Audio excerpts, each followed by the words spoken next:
Am I the asshole for not wanting to eat my parents' meals while pregnant, even though they're trying to help save money? I, 28F, am pregnant and my husband, 31M, and I live in our own house right next to my parents. To help us save money, my parents often buy groceries and cook dinners for all four of us, which I appreciate. The problem is my dad is extremely controlling and picky about food. He only likes a few very basic meals, like plain chicken and rice, pork chops with a ton of butter, canned vegetables, etc. When he finds something he likes, he will make it multiple times a week, so we eat the same 4 or 5 meals on rotation constantly. If I suggest something different, like not having green beans 3 days in a row, he shuts it down with nah, it's better this way. He also complains or claims food makes him sick if it isn't done exactly how he wants, unless he doesn't know what's in it. Then suddenly it's the best thing ever. He claims chicken broth upsets his stomach when I use it to cook pasta, but if I use it without him knowing it's the best pasta he has ever had. I have had strong food aversions with my pregnancy, and about 5 of the 6 meals he makes now make me gag. When I turn something down, he says things like "you used to like it," or "you have ate it that way for 30 years, but I never actually liked it, I just ate it because it was what my parents made me as a kid." My mom asks me to help plan dinners for the week, but when I suggest things I can tolerate, my dad says it's too complicated, too expensive, or that he doesn't know how to get the ingredients. I even offer to cook it if he buys the ingredients, and I write him a specific list. But we go back to his tiny list of meals because it's too complicated. We all 4 take turns cooking at our own houses, but no matter who cooks, my dad complains all night about the food if it isn't like plain unseasoned chicken. When I was a kid, when we went out to a fast food place and I wanted a chicken sandwich, he would insist we all get burgers because it was easier, and even chose everyone's toppings without letting me pick mine differently. He would order 3 identical burgers and I'd just have to eat it. My mom gets defensive when I turn down options they give me, and is like, "We're trying." But it's not like I am asking them to make lobster and steak dinners every night. For example, we plan on making chicken pie this weekend, and I asked Dad if we could cook the chicken on the George Foreman grill and season it before, and he adamantly was like, "No. Chicken pie is boiled chicken." I can see how I would be theashole if I was asking for expensive, crazy meals, but I'm not. I am just asking or making suggestions to season or make the foods better. Edit to add. There was some confusion. We eat with them because they offered, and it makes my mom happy. We do not need to eat with them, nor do we rely on them for our meals. We are capable of making our own meals and paying for our own groceries. I do not expect my parents to feed us, and I appreciate the offer and meals they do make for us. In fact, my husband and I cook for all 4 of us twice a week. My post is more explaining they want us over, but get upset when we decide otherwise due to my food aversions. Mom phrased it as saving money for the baby, but really it was a bid for attention to spend more time together. Not the asshole. But Jesus, just stop eating with them. They're going to complain and whine either way. At least you can be eating what you like while they are complaining. Are you going to subject your child to the same crap that you dealt with? They didn't have autism back in his day. Honestly, it sounds like your dad may be autistic. Am I the asshole for banning my neighbor from our community garden? I live in a small apartment building with a shared garden at the back. We all get one raised bed. My neighbor Lisa always forgets tools, leaves her weeds on the path, and sometimes last year she accidentally pulled up half my carrots thinking they were weeds. I was annoyed, but I let it go. This year I finally grew perfect tomatoes. I've been babying them for months. One day I came out to find Lisa picking them, a whole bowlful.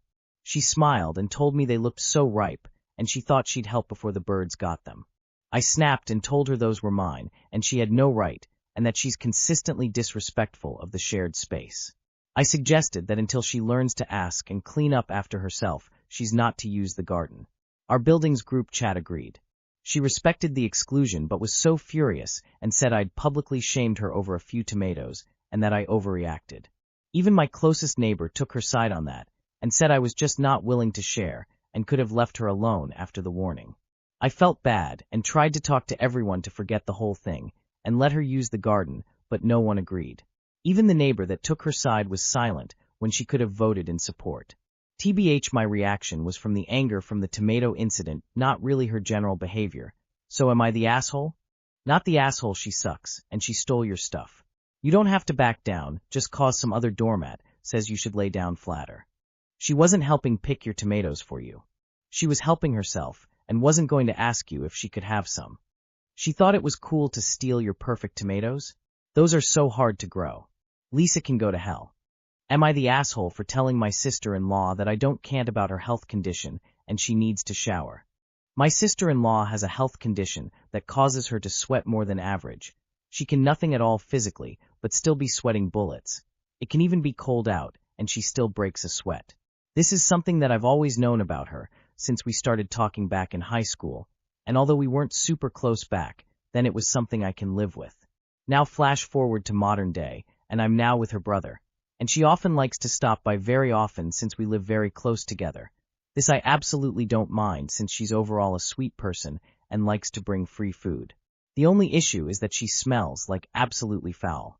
I knew she wasn't the most hygienic person sometimes out of forgetfulness, but after she moved out of her parents' house and nobody is there to have to remind her to shower, put on deodorant, brush her teeth, etc., you can clearly tell she doesn't do any of that nearly as much as she should. Now anytime she comes over, her smell irks me. After she leaves, I open all the windows in the apartment and spray the entire place down. I have to fight myself from gagging whenever she goes to hug me. And sometimes I can barely be around her for dinners without her body odor grossing me out too much to even focus on the food. This was the exact case while we were all out at dinner together, where her smell at some point was bad that I had to go to the bathroom to throw up, and at that point I completely had enough of her stench. After dinner I pulled her aside and tried my best to gently explain to her that she really needs to shower and put on deodorant since she smells awful. Her reaction? To remind me that she can't help it due to her health condition, since she'd just sweat through all of her deodorant, not even halfway through the day. That's when I flat out told her I don't care about her health condition, and that if anything, because of it she should be even more hygienic, even going as far as to offering to even buy her deodorant and soap if it means she just uses it. She ended up breaking down crying about how she can't help her condition, and she doesn't understand why I'm being so mean to her. Did I point it nicely? Absolutely not. But it's starting to drive me insane that every time I'm around her she smells like a barnyard. So now I need to know if I'm in the wrong for this one. Edit. I decided to make an edit since there's more context here to it. I've told her before about her smelling bad, more gently than now. From multiple times of offering her perfumes and asking if she plans on seeking a professional to having to come over to her house to buy her deodorants and soaps since she won't buy them on her own oftentimes since she views buying scented body washes or deodorants as a waste of time and money. Her parents for years has also ran into this same issue, if which they've offered help, but she'd refused to take it since she didn't want to deal with it, and has just accepted it as a part of her life. I have gone back and apologized. We had a long talk about things, and she agreed to start working on her hygiene in exchange that I do right and don't act like that again. Not the asshole. I have hyperhidrosis. I take medication that helps massively with this. There are so many ways to cope with hyperhidrosis. Maybe her brother should talk to her. Not the asshole. Esh. She's using her health condition as an excuse to be lazy, and you were rude about how you said it, especially given that you haven't talked to her about it prior and didn't really give any warning. You kinda just blew up at her. Am I the asshole for freaking out about poop on my mail? My small town has one postal delivery person, and we have had minimal issues since he started over the summer.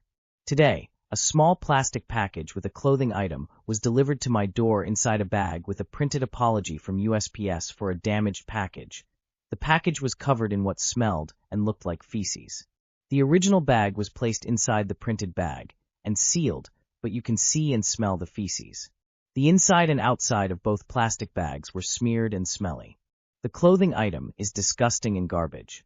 I attempted to call the local post offices with no help, only an option to file a claim for them to investigate through the automated system.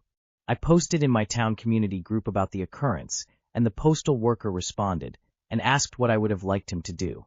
I suggested not delivering a package that was covered in hazardous materials, take it back to his supervisor and let them deal with it, or marking it undeliverable due to condition of the package. He was rude and told me to report him. He even suggested opening my mail with gloves on so I don't get poop on my hands again, and said good luck getting my mail on time in the future. So I did report him to the USPS inspector and the Department of Health in my state, due to the feces and pathogens/germs/diseases that can be in it. Am I the asshole for feeling disgusted and taking things to this level after the interaction with the postal worker who delivered the package? Is there somewhere else to report this to that would be more appropriate? Tia, postal worker here. You did the right thing. Not the asshole, not the asshole, not the asshole. Info. So the package was rebagged and there was no external feces when it was delivered? I feel like the person you reported was not the person with the authority to dictate that package was undeliverable. If it was paid order, I would make pictures of the package and request return and full refund. The person/company which sent this package has tracking number and everything else to deal with delivery service. It's their business.